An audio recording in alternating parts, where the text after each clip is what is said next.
Hello, and welcome back to another video. Just a bit of a fun one today, a bit of a quick one. Now this video was inspired by the recent release of the Teal album by Weezer. 10 cover songs, which they released kind of as something to tide us over until we get to the Black album in March. Some of the covers I thought they did a decent job of, some of them not so much.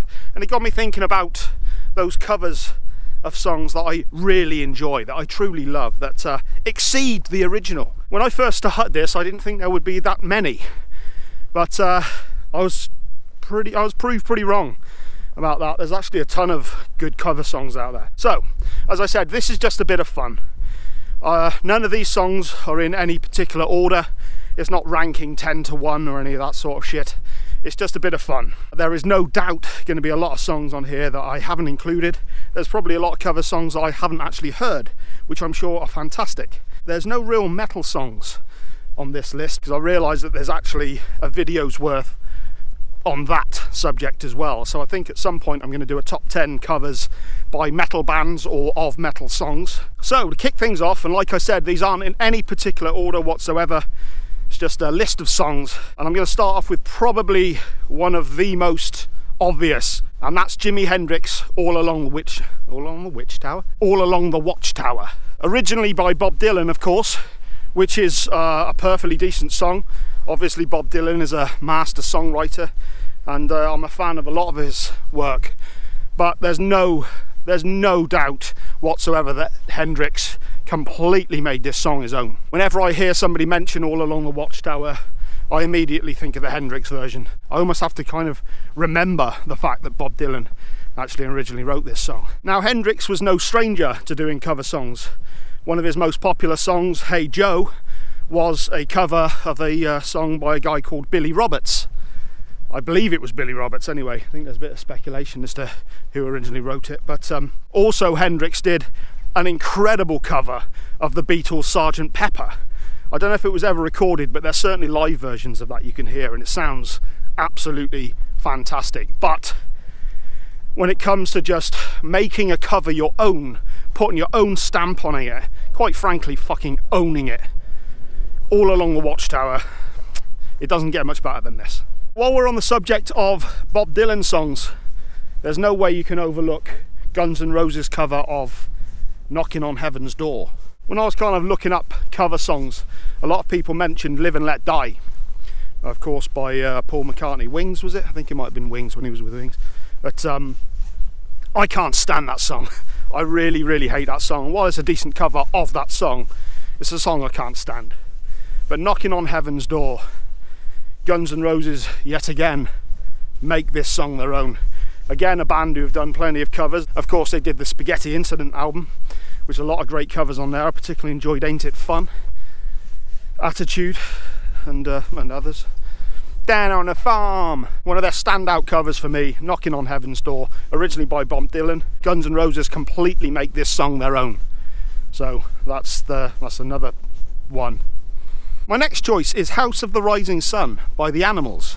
Now, there's question as to who originally penned this. I think this is kind of one of those old folk songs that has never really been truly clarified who originally wrote this.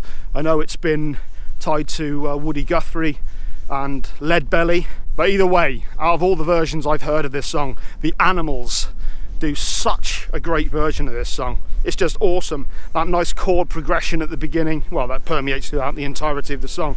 Eric Burden, vocalist for the band, did an absolutely incredible job on this song as well. His voice has never sounded so good as it does on this. Love a lot of the Animal stuff.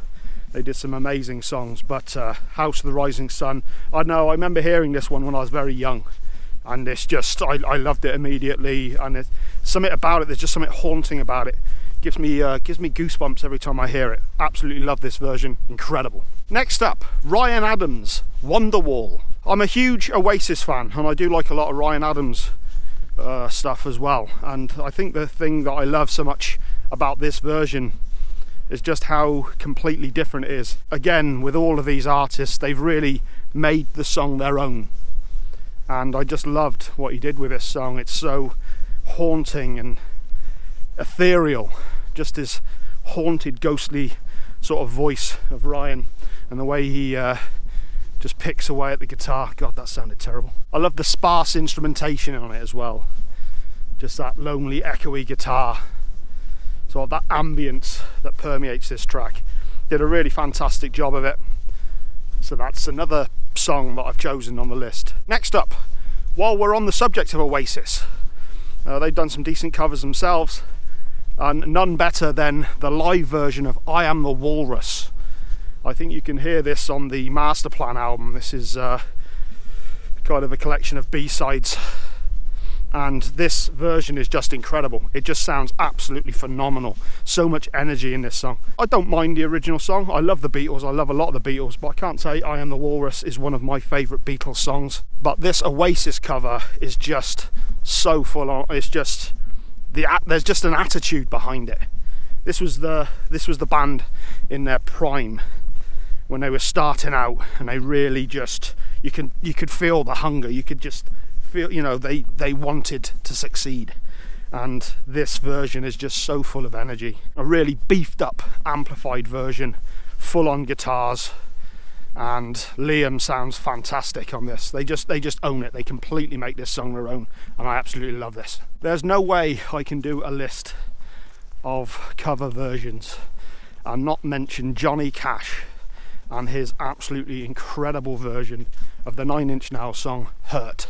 The original by 9 Inch Nails is a great song. It's a really just disturbing song. But Johnny Cash, just his voice. This was one of the albums that he did with Rick Rubin. Basically, he knew he was dying, I think, and he sounded very frail, but it adds to it. The wisdom in his voice, the age, the experience, just that acoustic guitar. I think a piano comes in towards the end of the song. It's just haunting, and he totally makes it his own.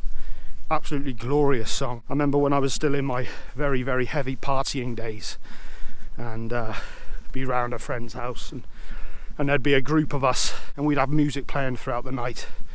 And then someone would put this song on, and I remember everyone would just go quiet, but not in a bad way. It was almost like just respectful. Everybody would just listen to this song and just be completely taken in by it. And the video to it as well is heartbreaking.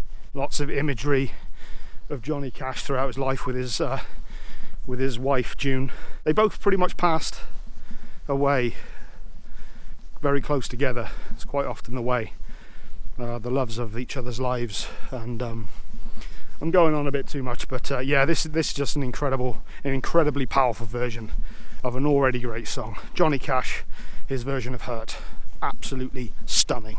This next song may be a bit of a controversial pick, probably not, but this is Cat Power with her version of I Can't Get No Satisfaction, originally by the Rolling Stones, of course. Satisfaction is it's kind of one of those songs I've never really enjoyed that much. Again, I love a huge amount of the Rolling Stones music.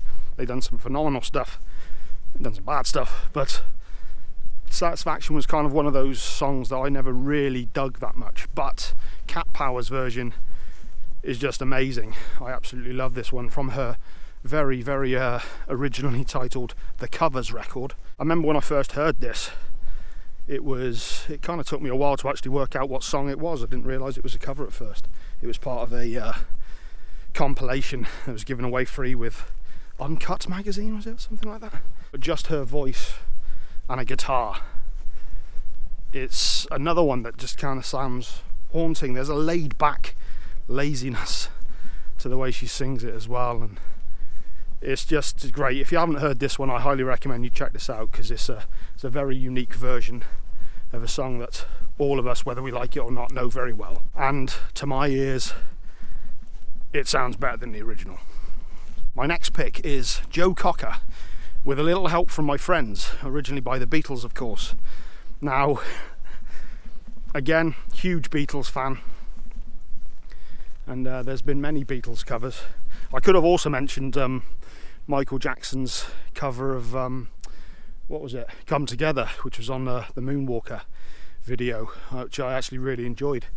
I thought he actually did a pretty solid version of that, but yeah, I decided to go with this one. This was originally sung by Ringo Starr, who bless him, I think he's a very underrated drummer. I think he gets way too much shit, but he can't sing. He can't sing for shit. And Joe Cocker could sing, god damn. His voice on this is just absolutely phenomenal. He just sounds absolutely glorious. It's just one of those songs no doubt you'll have heard even if you didn't realise you've heard it. Great cover of a okay song. Next song I've picked is Jeff Buckley with Hallelujah, originally by Leonard Cohen. Much respect for Mr. Cohen. He's done a lot of amazing work. Chelsea Hotel in particular is one of my highlights. I love that song, but I did not like the original version of this song at all. But Jeff Buckley, my God, he completely makes his song his own. Did some great songs of his own. Tragically, he passed away very early. I think he drowned, or at least he was. I think he went swimming in a river and was never seen again. Something like that, I seem to remember. But his version of this is just haunting.